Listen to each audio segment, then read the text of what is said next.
Your Best Manager, Episode 79, Weekly Staff Meetings. You don't need them, but you do.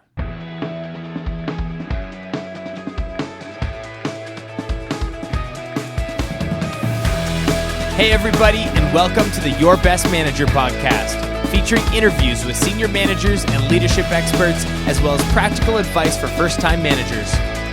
And after today's show, be sure to hop over to yourbestmanager.com and check out the free management course, Fully Engaged in 10 Days, where you will learn 3 critical components to increasing employee engagement on your team. Have fun!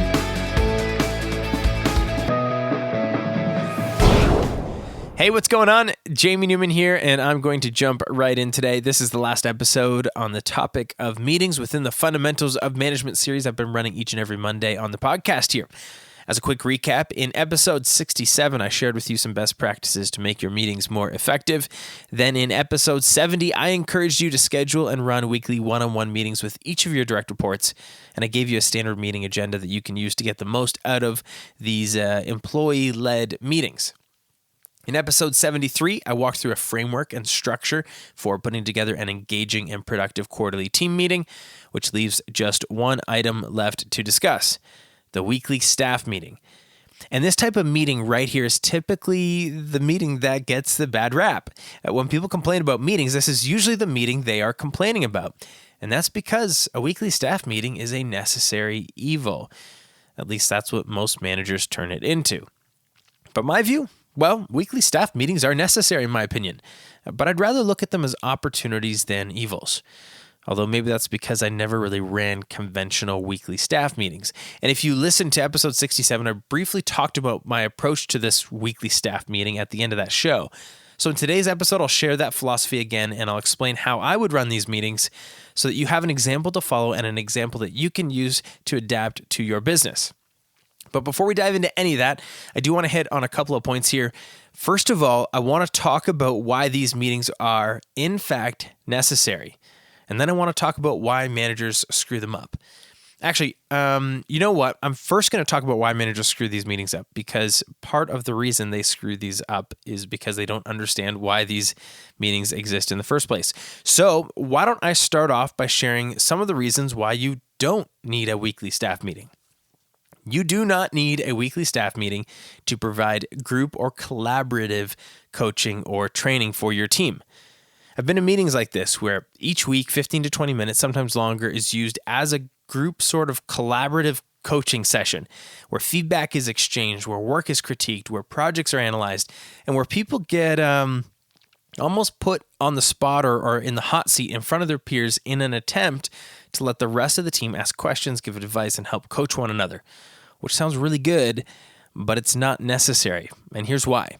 It's your job as the manager to be coaching your employee, not your teams. Now, that doesn't mean that peers can't give solid advice or counsel, although there are going to be times where that's not a good idea. But what it means is that it's part of your job as a manager to find the time to coach.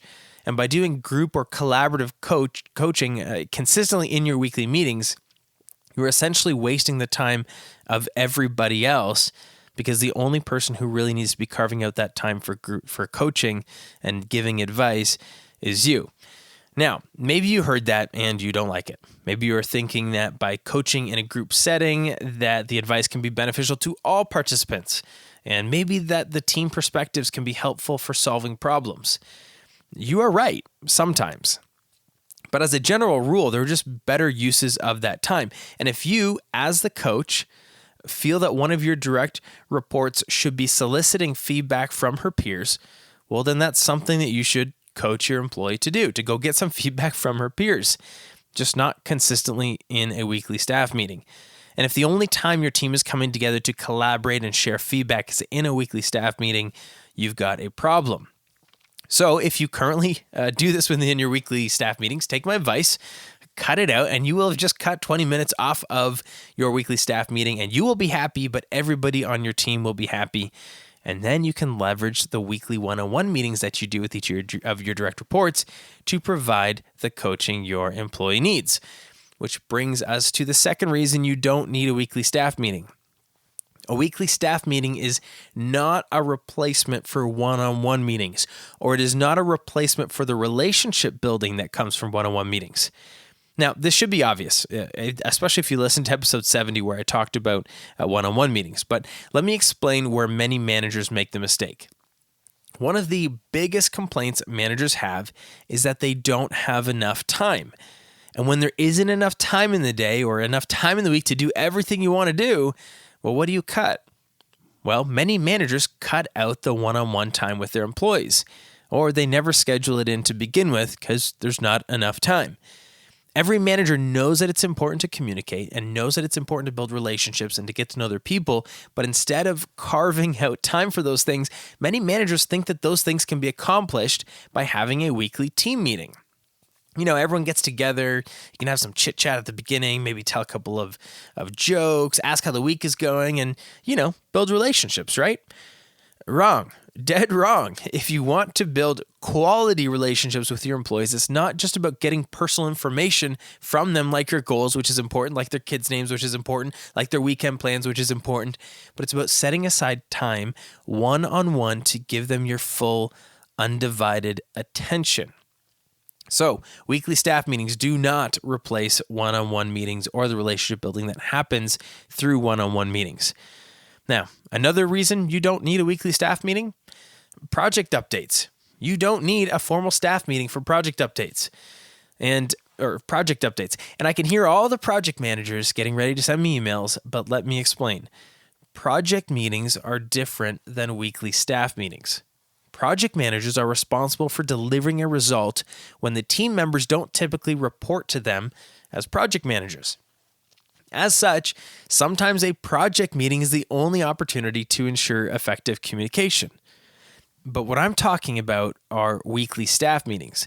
And if you are waiting until the weekly staff meeting to get project updates, then you aren't communicating regularly and effectively with your team.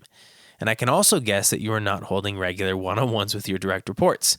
Now, that doesn't mean that during a weekly staff meeting, you cannot talk about current or upcoming projects, but what I mean to suggest is that you don't need a weekly staff meeting for that type of communication. Your team members, your employees, your direct reports should be able to communicate in real time or at appropriate times with other project team members or during formal project meetings run by project managers. And if that communication is not happening, then as a manager, it's up to you to coach those communication behaviors through, you guessed it, one-on-one meetings. So you do not need a weekly staff meeting for project updates.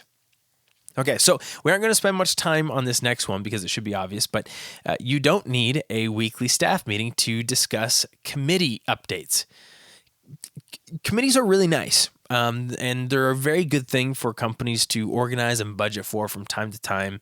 But a weekly meeting is not the time for, or a weekly staffing is not the time for the social committee to give their update. It's also not the time for any other committee, whether that's the diversity and inclusion committee, the philanthropy committee, or any other committee to give updates. But I will say this.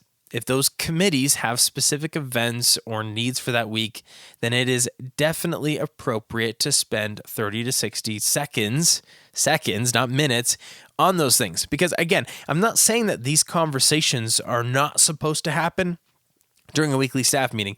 I'm saying you don't need a weekly staff meeting to discuss those items. And what often happens is that managers end up building out these massive agendas each week so that everyone has a voice. And while it's in the name of effective communication, very rarely will these types of committees require weekly action.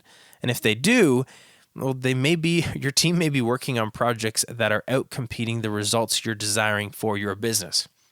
And for those of you with really small teams where you've got 3 or 4 direct reports, I know this isn't an issue. But if you are managing a team of managers, let's say, this is very common because typically managers are going to be responsible for things outside of just the performance of their team. Often it's the managers you put in charge of these committees. And so it's natural to be like, oh, well, I'd like to get an update on all these things. But again, the weekly staff meeting is not a reason or is not the right channel to have consistent communication around those committees. So just something to think about there. All right, and here's the last reason why you do not need a weekly staff meeting. You don't need a weekly staff meeting for performance management and accountability. I don't care what your business is. Performance management and accountability is a one-on-one thing. And it's very similar to my first point about how you don't want to do collaborative coaching. It's your job as a coach to coach individually. But when it comes to performance management, even of the whole team, if you make overall performance about the team, it's just not helpful unless it's purely recognition. And even in those cases, I mean, if you're going to praise someone or praise the whole team for hitting an outstanding result, spend 30 to 60 seconds on it and then move on. You don't need 20 to 30 minutes to dive into the performance numbers, the customer service numbers. As much as you're trying to communicate, it's not going to be helpful. And here's why. First of all, it's embarrassing for the people who aren't performing. And if they know that their poor results could be discussed, you've now created fear around a weekly meeting, which is not good, and you'll understand why it's not good based on what I consider to be the reasons to have a weekly staff meeting. But you don't want your employees afraid to go to a meeting because they're going to be afraid to be called out in front of their peers. So that's an obvious reason there. But another reason that the weekly staff meeting isn't a place for performance discussions is that true coaching is done one-on-one. And in a team meeting, you don't get to dive deep into the problem areas and coach with specifics, or you don't get to do active coaching in a team setting. And what I mean by active coaching is by showing someone how to do things right. When performance is discussed during a weekly staff meeting, you can really only talk about hypothetical situations, past situations, and theory. And regardless, let's say that that's a productive conversation. It's still going to be more beneficial if you had that conversation with the poor performers one-on-one, where it's corrective and where it's shoulder-to-shoulder leadership-styled active coaching. And here's another reason why these kinds of discussions in your weekly staff meeting just aren't going to be helpful. The ones who are performing don't care. And in fact, if you are talking about performance on a regular basis for 15, 20 minutes in your weekly staff meetings, you are probably talking about poor performance, because very few managers actually spend 15 to 20 minutes praising their teams for doing a good job, which is a whole different conversation.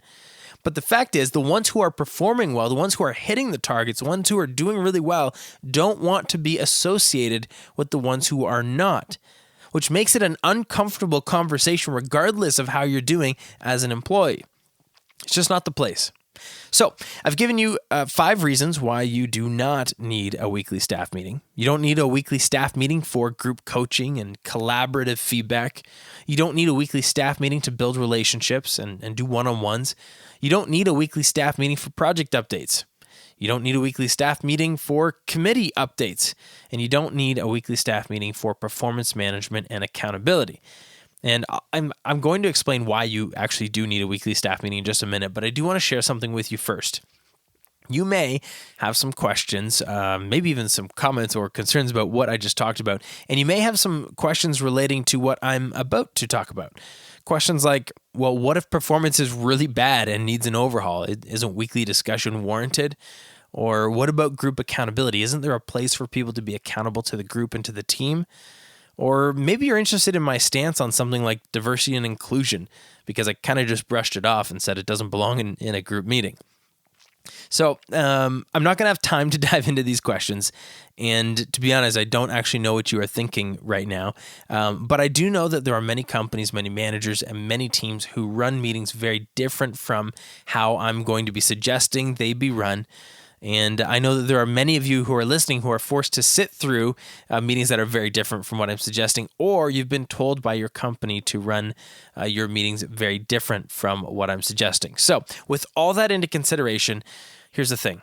I'd love to answer your questions, and I'd love to give you some more perspective based on what you're interested in finding out. So if you use Facebook, I'd like to invite you, if you're not already a member, to come and join my private Facebook group. It's called Uncover Your Leadership Potential, and I'll have it linked up in the show notes. But each Friday, I've started hosting live Facebook or live streaming video through Facebook Live, where I do a Q&A session, and where ultimately I'd love to answer your specific questions there. So if you have a question, that's going to be the best forum for your question to be answered.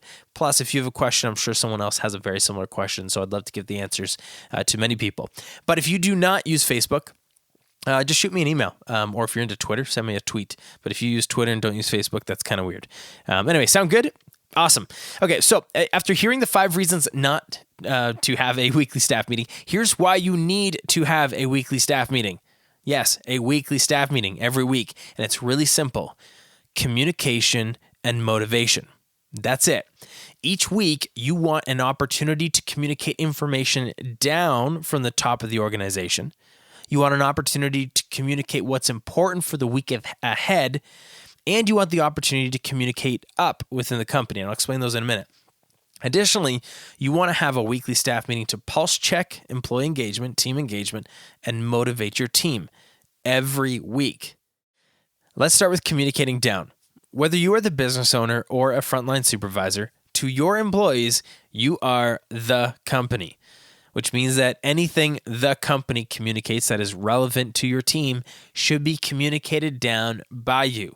Whether the company has already communicated that via newsletter or email or conference call or not, you still want to re-communicate or address whatever message is coming from the top of your organization down every week if there is a message. Okay, hopefully that makes sense.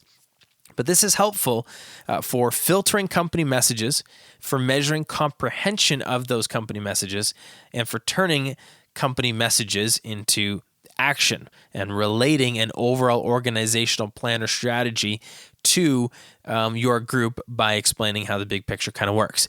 Additionally, weekly staff meetings give you an opportunity to communicate what's important for the week ahead. So this includes reminders about important dates, important meetings, maybe your schedule, any upcoming deadlines, so that your team as a whole is on the same page in terms of team goals and team performance expectations for that week. And then finally, a weekly staff meeting gives you the opportunity to solicit feedback that needs to be communicated back up the ladder. And again, whether you are the business owner or not, your team is going to have opinions, and you, as their manager, are responsible for giving them a voice within the organization. When you meet with your team each week and spend some time asking if there's anything that your team wants you to communicate up within the organization, you're giving them that voice. But that also gives you an opportunity to answer questions you may not know that they had, or answer questions that they may not have known you actually had answers to, which is really good. I mean, this one's really important because if you have trusting relationships with your employees, this will stop those water cooler conversations about the company, or at least remove the excuses for them. I mean, team drama is a whole different ballgame, so that's not really what I'm talking about. But anyway, so you want a weekly staff meeting so that you can communicate effectively as a manager, and then ensure that your team is going to actually move like a team between Monday and Friday. Now, aside from communication, weekly staff meetings are also necessary for pulse checking employee engagement, pulse checking team engagement, and then motivating your staff. Now, this might surprise you, but not every employee walks into work every Monday fired up. But your job as their coach is to get them fired up, to remind them why the work is important, to remind them why it's important to your customers and why it's important to them personally and professionally. If you aren't spending time with your team each week through a weekly staff meeting, you won't really get those opportunities for, I guess I'll call them like pep talks each week, or team pulse checks. Although if you're doing the one-on-ones, you'll get the individual stuff. But I'm talking about the team as a whole, being able to read the team and inspire and motivate the team and give reminders as to why the work you do is important. Now, here's a kind of funny question, but have you ever been to Walmart early in the morning, like right when they're opening?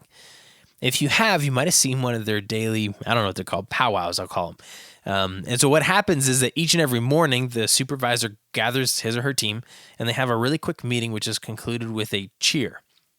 Yeah, I like a cheer. YouTube it. It's pretty intense, and I suppose that they're all different, but the premise is the same. It's the manager's job to get the team excited to be there because customers want to walk into Walmart and have a great experience.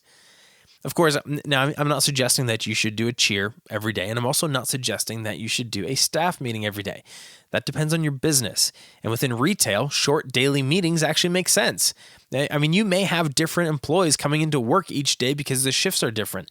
And so if part of the reason you want to have a team meeting is to motivate your crew, you kind of want your crew to be there. So daily actually makes sense in some cases. But let me make this perfectly clear. If you think that you should just hire people who are self-motivated and that it's up to them to come into work pumped up and ready for the week ahead, you are missing an opportunity and you are hurting your team by suggesting that you expect everybody to be on their game, 100% effort, happy every single day. I mean, let's be honest. Some days you don't want to go to work. Some weeks you don't feel like being there. Your employees aren't robots. They're humans. Humans with financial problems, humans with family problems, humans with health problems, humans with stress problems, humans with relationship problems. And while you aren't going to cure those things, and while you may not be a psychologist, you can and you should remind them why they do what they do. Which leads me to the final part of this podcast today. How should you run a weekly staff meeting? And specifically in that case, how do you actually motivate somebody? But also, like, what does a good staff meeting look like? How do you organize it? What day of the week should your weekly staff meeting be? How long should it be? And the solutions to those questions are quite simple. Scratch that. It's complicated. My answer is, it all depends. Just like Walmart does a daily meeting because it fits within their business, I can't tell you exactly what to do because I don't know your business. And again, each business is going to operate a little bit differently. But I will share with you how I ran my weekly team meetings and why I think my way is probably the best way if you can adapt it to your own business. And I can say that because I'm biased, obviously. Anyway, so I've mentioned this before on the podcast, but I actually run 2 weekly staff meetings. And that may sound super intense, but they're really short. So I run one first thing Monday morning, and then I run one at the end of the day, Friday afternoon. And they are very similar. And as I said, they are very short. And they're actually about 15 minutes each and hopefully less. And the only challenge with keeping them less than 15 minutes is that I tend to talk too much. But hey, that's why I went into podcasting. So let me start with the Monday morning meeting.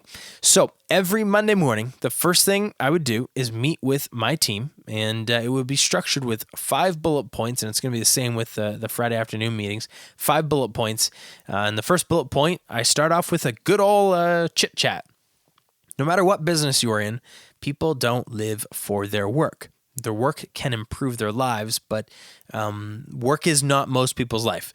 So be a human and spend a couple minutes saying hi and asking everyone how their weekend was.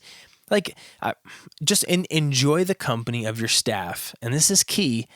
Remind them how good it is to be together after the weekend. Of course, you do have to keep an eye on the time in this case because a couple of laughs and you've just taken 15 minutes out of your team's productivity. But I always start Monday morning off with just some unstructured, informal chit-chat. Next, I do a schedule review, and that involves me talking and reviewing a few things that will be happening during the week, including ensuring that each of my one-on-one meetings are in calendar, and reminding my team members to get me the agenda for those one-on-one meetings prior to the one-on-one meetings. And then during this time, I'd also remind my team about any important events, important dates, and then I would tell my employees what I had on my calendar so that they knew when I would be available if they needed anything. Of course, I was in sales, so I wasn't in the office all the time, but regardless of your business, your team should know where you're at all times in case you need to be reached. Now, that doesn't mean that you need to be accessible at all times, but your employees should never wonder where you are, unless, of course, it's your day off. I mean, I'm not psycho. Anyway, so after I've reviewed my schedule, I take a couple of minutes to communicate down, which I talked about earlier. And this goes back to that whole company messaging thing. So if there's anything about the company that needs to be communicated or revisited or reviewed, any strategy, any messaging, any new initiatives, any announcements, I give them here. And if there isn't anything, I skip it. Pretty easy. Next, I like to ask for individual updates, and this one is really key. If you've taken my free management course or if you have listened to the podcast for a while, you know that I believe employee engagement, and if you haven't heard this before, write this down. Employee engagement can be best fulfilled by helping your team set and accomplish personal and professional goals. And through that, you help your employees find the correlation between performance at work and personal achievement. So I expect all my employees will come into the Monday morning meeting ready to give a really quick update on what they're doing this week to move closer toward accomplishing those goals through executing on their responsibilities. And how this looks is that one by one, each team member will talk about one goal that they're going to focus on for that week. They'll share what weekly tasks they will perform that will help them focus on the goal or help them move towards that goal. And they will share if they need any help and where they might need that help. Of course, this does take a little coaching in the beginning, but eventually it looks like, ultimately 3 sentences that are updates from each employee, including me as a manager. Here's my goal. Here's what I'm going to do. Here's where I need help. That's it. Really quick. Now, as I mentioned earlier, this may raise some questions like, what if your employees don't have a good plan? What if they don't bring up anything that's really work-related? And the short answer is that's where coaching comes into play. That's where one-on-ones come in, and that's really one of the reasons you ask for updates, so you can pulse check where you need to spend time as a manager that week. But the long answer is, if you want the long answer, email me. Let me know what your question is, and I'll answer it. But come join the private Facebook group I referenced earlier, and I'll answer your question this Friday on Facebook Live. Anyway, to close the meeting, I give a word of encouragement. This is the motivation piece. So I give a word of encouragement, I thank my team, and I talk about one of our quarterly team goals. And I don't just say, hey, here's what our goal is, but I talk about what it means if we as a team actually accomplish that goal. So in essence, the meeting starts off with some informal chit chat, runs communication all through it, and closes with some motivation because I'm talking about our brighter future, which is really exciting. And hopefully all that makes sense. Does that make sense? You can't answer me, but hopefully that makes sense. Okay, and then for the Friday afternoon meeting, it's a very similar format with 5 bullet points. It's the last thing that I do before heading into the weekend with my team is this Friday afternoon meeting, which allows me to pulse check how everyone is feeling about the week. And it starts off by asking, hey, how was your week? And directing each person to give an update on one challenge or one learning experience that they had during the week. And this is really important because I don't know many people who have had perfect weeks. And when there are challenges, which there will be, I'd love for my team to walk through and analyze and digest those challenges with me and with their team members rather than out for drinks on the weekend with friends who may not really be providing the support that they need. Additionally, it's during this time that I ask if there's anything that I can do to communicate up the ladder internally, which I talked about earlier. It's not often that employees wish they could tell senior leadership or the owner of the company how awesome things are. So when there's a challenge, which is what I'm talking about, that's the first point of discussion in this Friday afternoon meeting, I think it's important to ask the employee if there's any feedback or any questions that I, as their manager, can take up the ladder to senior management and get answered. It's almost like solving a problem without solving a problem, if that makes sense. Next, I ask each person to pick a highlight from the week and share that. I want the week to end on a high note, and I want each person to recognize something that went really well. On this positive note, I also ask each person to recognize or thank someone who stood out during the week, which is great for building relationships. And it's also a great opportunity to ensure that if someone did something outstanding, extraordinary, I want to make sure it gets noticed and recognized. And I want to make sure that there's a place for that, especially if I didn't see it, but one of my team members saw it. Now, for this part, I do like it if each person shares, but it's not imperative. This can be a group discussion. Sometimes one person goes above and beyond, and as a group, we can all praise them and thank them. But I'm just going to add this on as a side note, but I run this type of Friday afternoon meeting as super casual. I don't care if their shirt's untucked. I don't care if they're sitting on the desk. I don't care if they're slouching. We've worked hard, and we are exhaling from the week together. And part of that is praising some high performers, thanking some high performers, and just talking about good things that happened as a team. So format and structure, not as important as content. All right, so right after this, I like to kind of take over and share some gratitude for the team as a whole. I like to remind and encourage my team that I'm grateful to have them, that I'm happy to be working in this business, doing this work with these people. And I want to tell them also what I'm excited about for next week. Again, this is the motivation piece, because I want my team to be excited for Monday, not dreading it. So I am thankful for my employees, and I am excited about the work that we get to do. And then finally, I close the meeting by asking what everyone is doing for the weekend. Just like Monday morning starts off with chit chat, Friday afternoon closes with chit chat. And that chit chat can maybe translate into grabbing a drink at a local restaurant, but closing the week, I want to get interested in who my employees are outside of work. And I want to learn about what they're doing after work. I want to know what they do on the weekend. I want to know what's important to them coming up. So each week starts out with encouragement, and each week ends with anticipation for what's coming next. I communicate, I pulse check engagement, I help my team accomplish their goals, I demonstrate gratitude, and I motivate my team by reminding them of the impacts that have been had during the week, and I remind them about the bright future ahead. And that's why I think my method is the best meeting. Everything else that could possibly go into a weekly staff meeting can be handled during one-on-ones or during shoulder-to-shoulder leadership, which I've talked about on the show before. Now, if you like this method, I do have a simple template that you can download over at yourbestmanager.com/79, because I recognize that by listening in your ears, you may not be in a position to write down those different steps and the 5 bullet points for the Monday and the Friday. So you can hop over to yourbestmanager.com/79, this is episode 79, and grab that there.